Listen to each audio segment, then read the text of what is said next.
அங்கே ஒரு சதித்திட்டம் தீட்டி இவங்க தான் எல்லா வேலையும் பண்ணி தப்பு பண்ணாங்கன்றது அந்த மக்கள். நான் அந்த நிகழ்ச்சி நடந்த மறுபடியும் 2 நாளில் நான் இங்கே போய் ஊர் பூரா விசாரித்தேன். திமுககாரங்களே சொல்லிட்டாங்க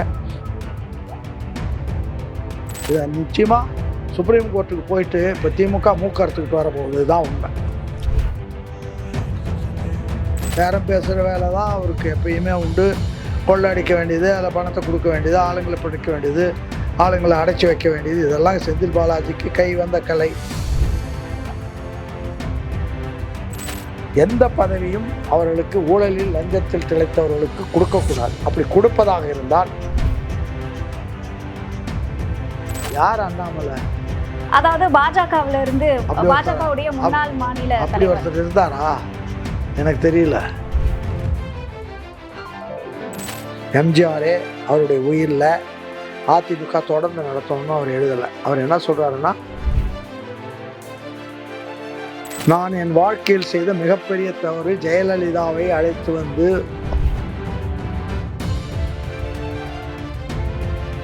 ரொம்ப இனிமையாக கட்டலெல்லாம் காஞ்சி போச்சு, இந்த பசங்க தின்னுட்டாங்க, அதனால் இதெல்லாம் ஒன்றும் உருப்படாது, அவ்வளோதான். இது கட்சியில் இனிமேல் கட்சி இருக்கிறதுக்கு நியாயமும் இல்லை. அது இவருக்கு பழனிசாமிக்கும் தெரியும்.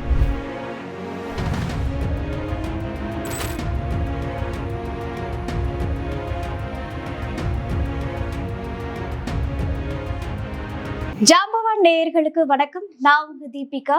இன்றைய நிகழ்ச்சியின் சிறப்பு விருந்தினர் முன்னாள் சட்டமன்ற உறுப்பினர் திருச்சி சவுந்தரராஜன் அவர்கள். வணக்கம் சார். வணக்கம் சார். அதாவது திமுக வந்து ஆதவ் அர்ஜுனா அவர்கள் கரூர் சம்பவத்தின் சாட்சிகளை கலைக்க செயல்படுதா சொல்லி உச்சநீதிமன்றத்துல ஒரு மனு ஒண்ணு கொடுத்திருந்தாங்க. இப்போ உச்சநீதிமன்றம் அந்த வழக்கை வந்து அவசர வழக்கா விசாரணை பண்ணணும்னு சொல்லி உத்தரவிட்டிருக்காங்க. இதை எப்படி சார் பாக்குறீங்க?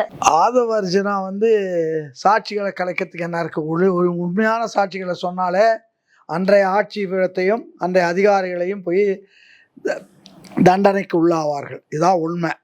அதுல கலைக்க வேண்டியது ஒண்ணுமே இல்லை. கலைச்சா உள்ளதும் போயிடுமே.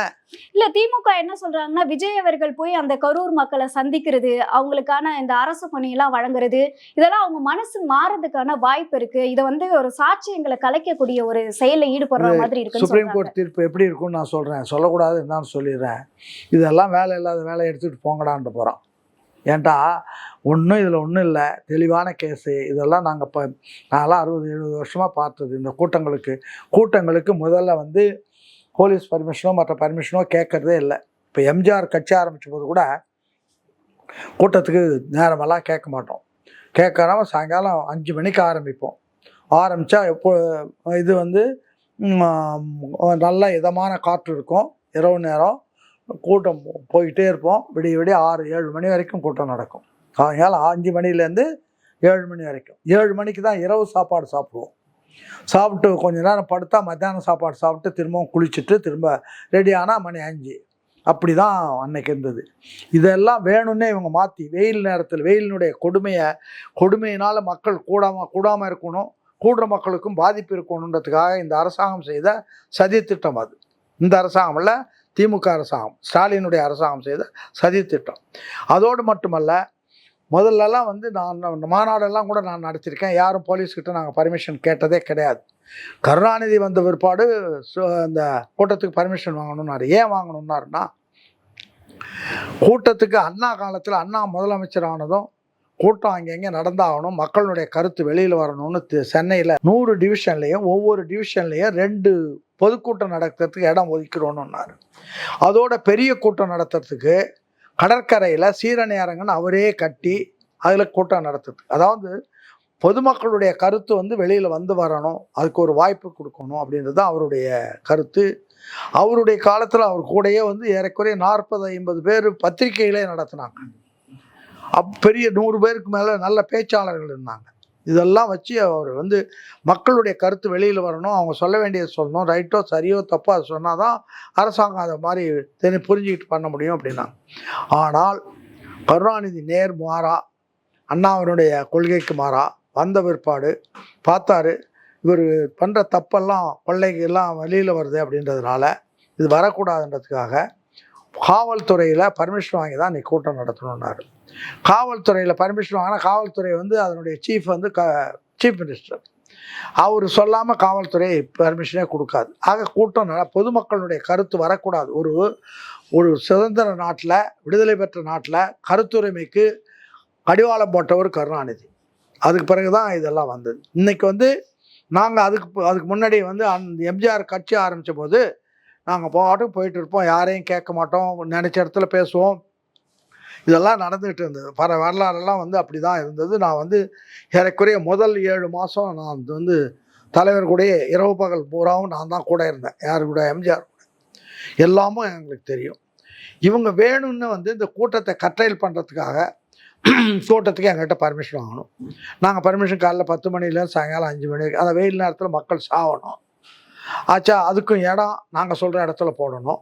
இப்படியெல்லாம் கட்டைல் பண்ணி அவங்களுக்கு கூட்ட நேரத்தை உருவாக்குனது ஆளுங்கட்சி அல்லது அதிகார வர்க்கம். அதே மாதிரி இடத்த தீர்மானித்ததும் அதிகார வர்க்கம். அதனால் அந்த இடமே கூட கரூரில் இருக்கிற அந்த இடம், ஈரோடு போகிற பாதை அது, அந்த படம் நேரோ ரோடு. அது எனக்கு தெரியும். நான் அந்த மாவட்டத்தினுடைய செயலாளர். எனக்கு கரூரில் அங்குலமாக தெரியும்.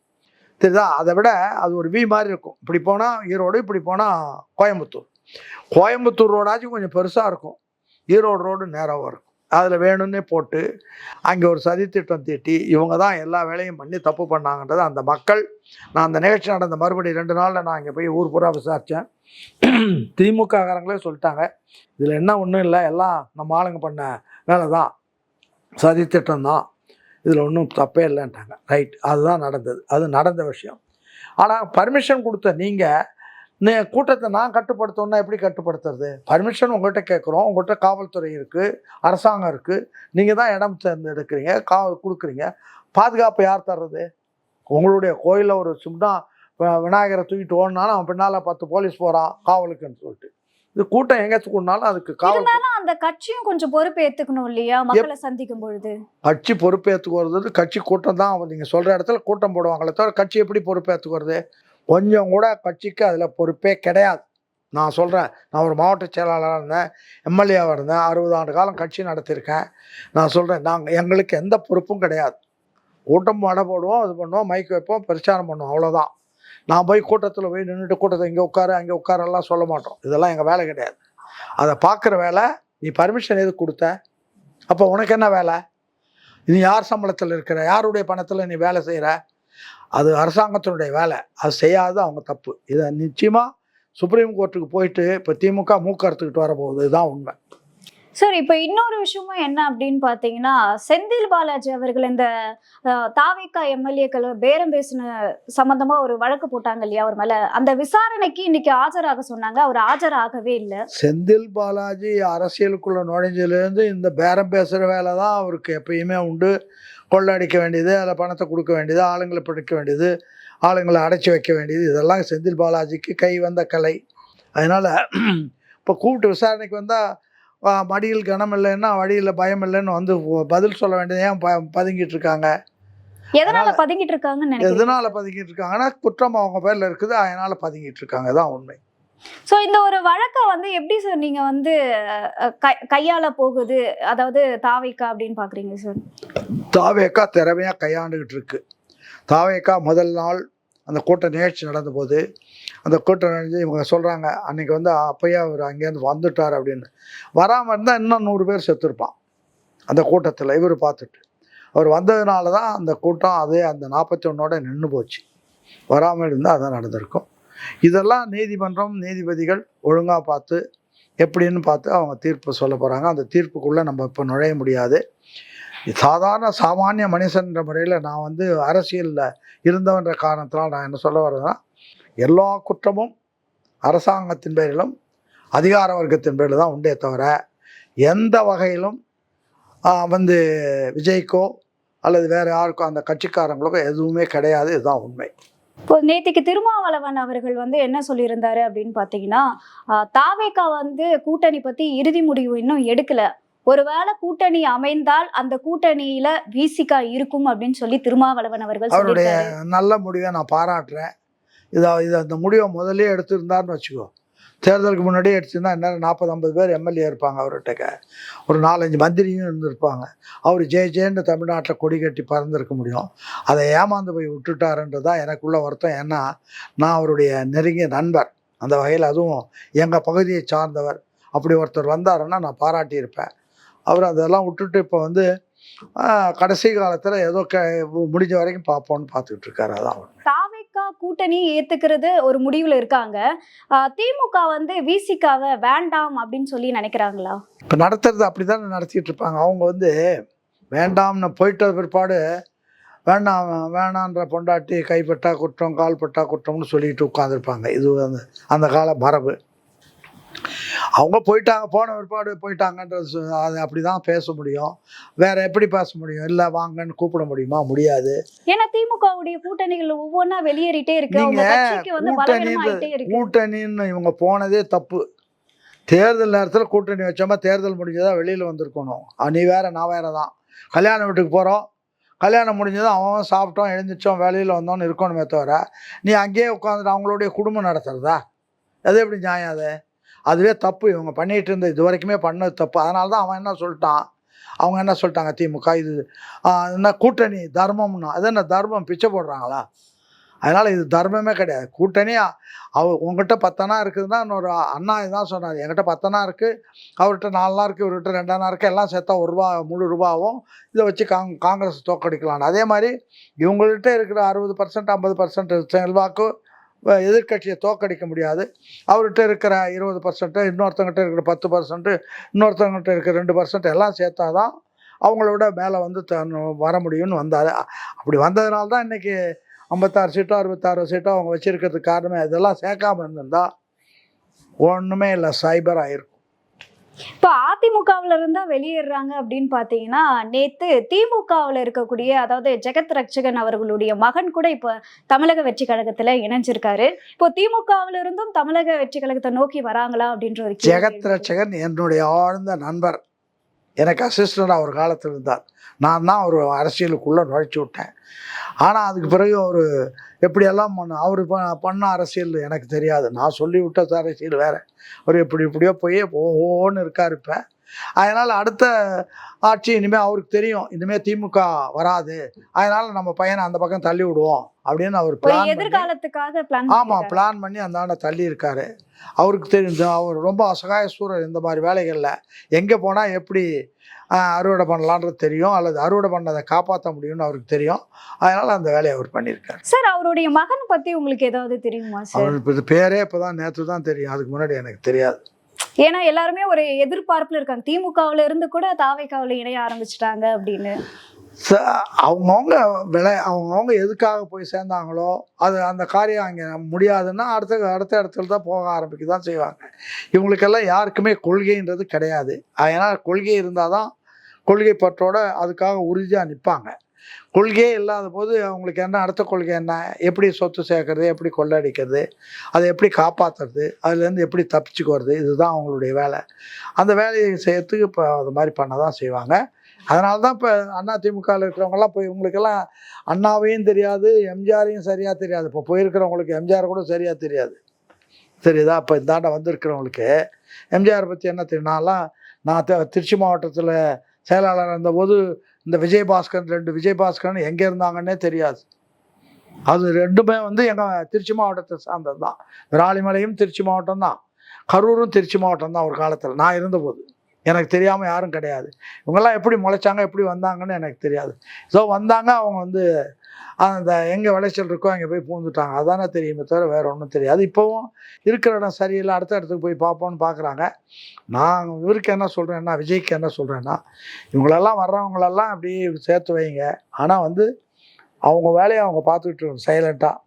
எந்த பதவியும் அவர்களுக்கு ஊழலில் லஞ்சத்தில் திளைத்தவர்களுக்கு கொடுக்கக்கூடாது. அப்படி கொடுப்பதாக இருந்தால் எம்ஜிஆர் கட்சி ஆரம்பித்த போது ஒன்று சொன்னார், ஊழலிலும் லஞ்சத்திலும் சேர்த்த சொத்துக்கள் பறிமுதல் செய்யப்பட்டு அரசுடைமையாக்கப்படும். இவங்க சம்பாதிச்ச சொத்துக்களை பூரா கொண்டு வந்து இவ்வளோ சம்பாரிச்சிட்டோம், இது எங்கள் மனசாட்சி உறுத்துது, இதெல்லாம் கொடுத்துட்றோம் அப்படின்னு கொடுத்தாங்கன்னா அவங்களுக்கு அதுக்கு மேலே பதவி கொடுத்தாங்கன்னு நல்லாயிருக்கும். அது வரைக்கும் அந்த கட்சிக்காக, அதாவது விஜயனுடைய கட்சிக்காக உழைத்தவர்கள் இருப்பாங்க, அதில் இளைஞர்கள் இருக்காங்க, அவங்கள இன்னும் வந்து அவங்க பக்குவப்படுத்த வேண்டியது நிறையா இருக்குது. பயிற்சி கொடுத்து பக்குவப்படுத்தி அவங்கள நல்ல தொண்டர்களாக மாற்றி நல்ல நிர்வாகஸ்தர்களாக மாற்றி அவர்கள் வைத்துக்கொள்வது விஜய்க்கு நல்லது. அதை மீறி ஏதோ ஒரு காரணத்துக்காக இந்த மாதிரி ஊழல் உப்பறைகளை வாழ்ந்தவங்களை கொண்டாந்து வச்சுக்கிட்டா இந்த கட்சியும் வந்து வீணாக போயிடும். அதுதான் உண்மை. அண்ணாமலை அவர்களும் வந்து இப்போ தாவேகாவுக்கு 1 வருஷமாவது டைம் கொடுக்கணும். புதுசா வந்தவங்க யார் வந்து ஆட்சி, யார் அண்ணாமலை? அதாவது பாஜகவுல இருந்து பாஜகவுடைய முன்னாள் மாநில அப்படி ஒருத்தர் இருந்தாரா? எனக்கு தெரியல. அவரெல்லாம் பாஜகவில் யார் இருக்கான்னு எனக்கு தெரியல. எனக்கு தெரிஞ்ச மோடி தெரியுது, அமித்ஷா தெரியுது. பாக்கியெல்லாம் யார் இங்கே இருக்கிறவங்கலாம் சும்மா ஏதோ பதவிக்காக ஒரு பதவி லெட்டர் பேட் பதவி வேணும்னு போனவங்க. அவங்கள பற்றியெல்லாம் நமக்கு என்ன இருக்குது? இன்னும் முட்டு வேலை பாருங்கள். சார், இப்போ தாவேகா மீது மக்களுடைய கேள்விகள்லாம் என்னவா இருக்கு சார்? அவங்களுடைய வாக்குறுதிகள்லாம் தாவேகா நிறைவேற்றுது அப்படின்னு சொல்லி மக்கள் நினைக்கிறாங்களா, இல்லை அதிருப்தியில் இருக்காங்கன்னு நினைக்கிறீங்களா சார்? இப்போ ஆட்சிக்கு வந்தாச்சு.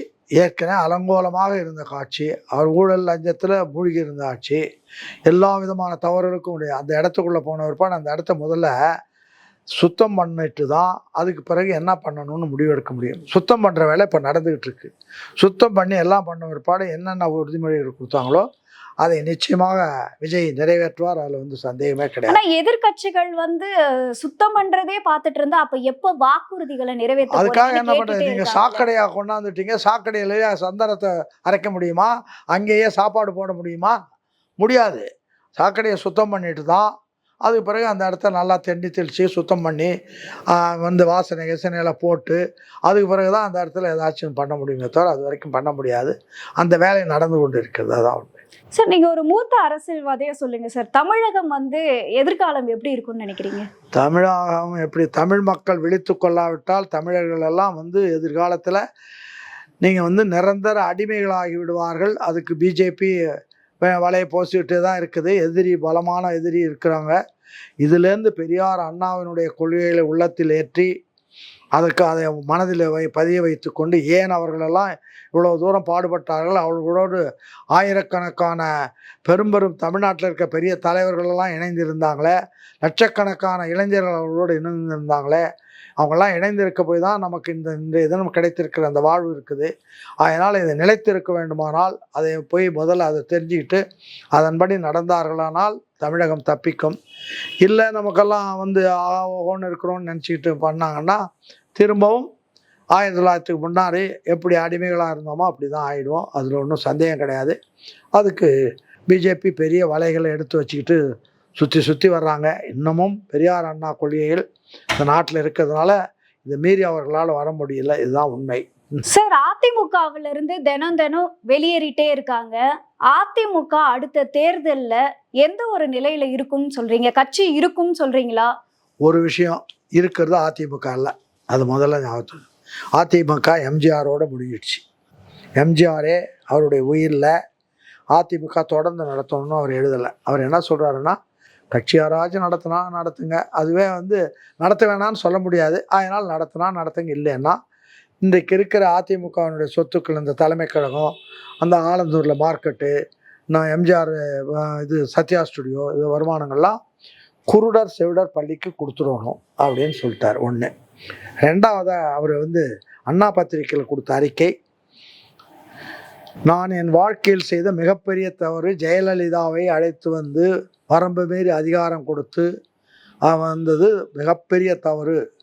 அதனால் அந்த கட்சிக்காரங்களுக்கு நான் சொல்கிறது என்னென்னா, அந்த அம்மையாரை கட்சியில் விட்டு நீக்கிவிட்டேன், யாரும் அவரோடு தொடர்பு கொள்ளக்கூடாது அப்படின்னு அறிக்கை கொடுத்துட்டு அவர் 15 நாள் செத்துட்டார். அதுக்கு பிறகு இவங்கெல்லாம் போய் அப்போ எம்ஜிஆரை இவங்க மதிக்கிறவங்களாரு, இவங்க யாரையும் மதிக்கலை, எங்கே கொள்ளை அடிக்கிறாங்கன்ற மட்டும்தான் மதிச்சதுனால அந்த அம்மா கூட போனால் கொள்ளை அடிக்கலான்னு போனாங்களே தவிர அண்ணாவையோ எம்ஜிஆரையோ மதிக்கிறவர்களாக இருந்தால் இந்த கொள்ளை கூட்டம் வந்திருக்காது. இதுதான் உண்மை. அதனால் இது அதிமுக இல்லை, இது ஜெயலலிதா திமுக. இப்போவும் அதுக்கு நான் வேற எங்கேயும் போக வேண்டியில்லை. அதே அதனுடைய தலைவராக இருக்கிற பழனிசாமியினுடைய பையிலே ஜெயலலிதா படம் தான் இருக்கும். இன்னும் அவங்களுக்கு சார்ந்த ஆட்கள் பையிலே ஜெயலலிதா படம் தான் இருக்குமே தவிர இந்த கட்சியை உருவாக்கின எம்ஜிஆர் படம் கிடையாது. இந்த கட்சிக்கு ஆதாரமாக இருந்த அண்ணாவினுடைய படம் கிடையாது. அதுக்கு ஆதாரமாக இருந்த தந்தை பெரியாருடைய படம் கிடையாது. எல்லாம் இருக்கிற போது இவங்களை புரிந்து கொள்வது ரொம்ப சுலபம். ஆனால் அதிமுகவுல இருந்து என்ன சொல்றாங்களா, வெளியேறவங்க வந்து அதிமுகவுடைய அடையாளம் கிடையாது, தொண்டர்கள் தான் அதிமுகவுடைய அடையாளம். சோ எங்களுடைய வாக்கு வந்து என்னதான் ஆனாலுமே அது கம்பல்சரி வந்து ஒரு 15-20% வந்து இருக்குன்னு எம்ஜிஆர் சொல்றாங்க. சொத்து ஏறக்குறைய 40 வருஷத்துக்கு மேலே ஆயிடுச்சு. அவர் உருவாக்கின ரெட்டை இலை, அவர் உருவாக்கின கட்சி, அவர் உருவாக்கின போது அவர் இறக்கறதுக்கு முன்னாடி இருந்த தலைமுறை எல்லாம் போயிடுச்சு. இப்போ புதிய தலைமுறை இவங்களுக்கு வந்து எம்ஜிஆர் பேர் தான் தெரியுமே தவிர வேற ஒன்றும் தெரியாது. அதனால் எம்ஜிஆர் பேரை சொல்லி, எம்ஜிஆர் ரெட்டை இலையை சொல்லி எவ்வளோ காலம் ஓட்ட முடியுன்றது ஒன்று. ரெண்டாவது இன்னொரு விஷயம் சொல்கிறேன். எம்ஜிஆர் இருந்த காலத்திலே 1980 பாராளுமன்ற தேர்தலில் எம்ஜிஆர் தமிழ்நாடு பூராவும் சுற்றி வந்தார். அப்பையும் 2 தொகுதியில் தான் ஜெயிக்க முடிஞ்சது. ஒன்று. அதே மாதிரி ஜெயலலிதா ரெட்டை இலையை வச்சுக்கிட்டு காலமெல்லாம் ஓட்டினாங்க. அவர் போய் நின்ன பர்கூர் தொகுதியிலே தோற்று போயிட்டாங்க. அதனால் இதெல்லாம் இந்த ரெட்டை இலை கட்சி பேரெல்லாம் வந்து ரொம்ப இனிமேல் ரெட்டை இலைலாம் காஞ்சி போச்சு. இந்த பசங்க தின்னுட்டானுங்க. அதனால் இதெல்லாம் ஒன்றும் உருப்படாது, அவ்வளோதான். இது கட்சியில் இனிமேல் கட்சி இருக்கிறதுக்கு நியாயமும் இல்லை. அது இவருக்கு பழனிசாமிக்கும் தெரியும். இருக்கிறதுக்குன்னு சொத்து அது இது இருக்குது. இப்படி அந்த கட்சி பேரை சொல்லிகிட்டு இருந்தால் அதெல்லாம் நம்ம பொறுப்பில் இருக்கும் அப்படின்னு அவர் பார்க்கறது தான் இது. சார், நீங்க சொல்லும் பொழுது பார்த்தா இரட்டை இலையும் அழிஞ்சிருச்சுன்னு சொல்றீங்க, உதயசூரியனும் அழிந்து கொண்டு இருக்குன்னு சொல்றீங்க. ஆமாம். அப்ப எதிர்கட்சி யாருதான் சார்? ஒரு விஷயம், ஒரு கட்சி என்பதற்கு என்ன தேவைன்னா, முதல்ல எந்த கட்சியாக இருந்தாலும் கொள்கை வேணும். கொள்கைக்காக தான் ஒரு கட்சி, கட்சிக்காக தான் ஒரு அமைப்பு, அமைப்புக்காக தான் சில நிர்வாகிகள், கடைசியில் தான் நிர்வாகி. கொள்கை தான் முக்கியம். கொள்கைக்காக திமுக திக உருவானது வந்து சமுதாய விழிப்புணர்வுக்கான கொள்கை. அந்த வேலையை பண்ணாங்க. கூட வந்து திராவிட நாடு பிரிவினைக்காக பண்ணாங்க. பிரிவினை தடை சட்டம் வந்ததுனால அதை விட்டாங்க. ஆக மக்களுடைய விழிப்புணர்வு இன்றைக்கி இங்கே நீங்கள் உட்காந்துருக்கிறீங்களே, நீங்களே இது 50 வருஷத்துக்கு முன்னாடி பிறந்திருந்தீங்கன்னா, 60 வருஷத்துக்கு முன்னாடி 7 வயசில் உங்களை கல்யாணம் பண்ணியிருப்பான். 8 வயசுலேயே உங்களை போட்டு நாசம் பண்ணியிருப்பானுங்க. 9-10 வயசில் உன்னை கொலை பண்ணால் கூட உங்கள் அப்பா கூட வந்து கேட்க முடியாது. அப்படி இருந்த சமுதாயத்தை திருத்தி இன்றைக்கி ஜம்முன்னு பேண்ட்டு சட்டையும் போட்டுக்கிட்டு ஜில்லுன்னு வந்து உட்காந்துருக்கு. இதுக்கெல்லாம் காரணம் திராவிட இயக்கம், பெரியாருடைய இயக்கம், அண்ணாவினுடைய இயக்கம். பெரியார் வந்து பெண் உரிமைக்காக தான் எல்லாமே பண்ணார். பெண் உரிமை வேணும், பெண் படிப்பு வேணும், பெண் விடுதலை வேணும், பெண்களுக்கு சொத்துரிமை வேணும், பெண்களுக்கு வந்து மறுமணத்துக்கு உரிமை இருக்கணும். இதெல்லாம் பண்ண பெரிய வேலை. பெரியார் பண்ணதில் மகத்தான வேலையே பெண்கள் விடுதலை தான். இன்னொரு புத்தகம் ஒன்று எழுதினார், பெண் ஏன் அடிமையானால்னு ஒரு புத்தகம். அதை படிச்சிங்கன்னா ஏன் பெண்ணு ஒரு 15 ஒரு கல்யாணம் ஆகிற வரைக்கும் உங்கள் வீட்டில் ஜாலியாக கூட இருக்கீங்க. அதுக்கு பிறகு அடுத்த வீட்டுக்கு போன ஒருபாடு புருஷன் சொல்கிறத கேட்கணும், அவங்க மாமனார் சொல்கிறத கேட்கணும், மாமியார் சொல்கிறத கேட்கணும், நாத்தனார் சொல்கிறது கேட்கணும். தெருவில் போகிறவன் இருப்பான், அவங்களுக்கு சொந்தக்காரன் ஃப்ரெண்டுன்னு இருப்பான். அவங்க கூட இந்த பொண்ணு சரியா இல்லையான்னு ஒரு வார்த்தை சொல்லிட்டு போயிடுவான். புரியுதா? இங்கே வீட்டில் இருக்கும்போதாம்மா நான் கடத்தருக்கு போயிட்டு வரேம்மான்னு சொல்லிட்டு போவீங்க. அங்கே போய் வீட்டுக்கு கடத்தருக்கு போகணுன்னா 1000 பர்மிஷன் வாங்கணும். உன் வாழ்க்கை பூரா நிரந்தர அடிமைகளாக இருந்தீர்கள். அதுலேருந்து விடுதலை பெற்று தந்தவர் தந்தை பெரியாரும் அறிஞர் அண்ணாவும் அவரை சார்ந்த லட்சக்கணக்கான இளைஞர்கள் இதற்காக வியர்வை சிந்தி ரத்தம் கொட்டி சிறைச்சாலைக்கு போய் சொத்தை இழந்து, சுகத்தை இழந்து, வாழ்க்கை இழந்து இதை உருவாக்கி தந்திருக்காங்க. இதை காப்பாற்ற வேண்டியது இந்த இளைய தலைமுறையினுடைய கடமை. அதை செய்வார்களானால் தான் எதிர்காலத்தில் தமிழர்கள் ஒரு இனம் வாழ முடியும். இல்லைன்னா அழிஞ்சு போயிடாதான் உண்மை. உங்களோட நேரத்தை ஒதுக்கி பல்வேறு கேள்விக்கு விளக்கம் அளிச்சிருக்கீங்க, அதற்கு நன்றி சார்.